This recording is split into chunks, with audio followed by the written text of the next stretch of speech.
cognitive decline. So, habang tumatanda daw tayo, yun ang pagbawas o pagkahina ng ating thinking faculties. So, including yung pag-pay ng attention, yung yung para matuto ng bago, yun na yun, habang tumatanda. So, dapat nag-i-engage tayo socially, nagbabasa tayo, nagiging active, para hindi tayo magkaroon ng cognitive decline. Kasi lahat tayo tatamaan ng cognitive decline kasi lahat tayo tumatanda. Wala namang hindi tumatanda.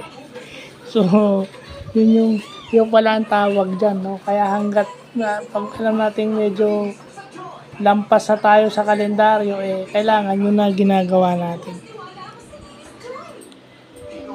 So, yun, butit nalalaman natin yan. Hindi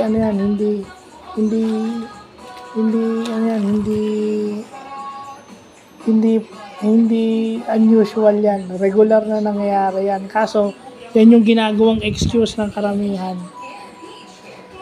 Kasi may mga disability na ang usual symptoms is cognitive decline dahil dun sa kanilang psychosocial or mental ability or mental disability.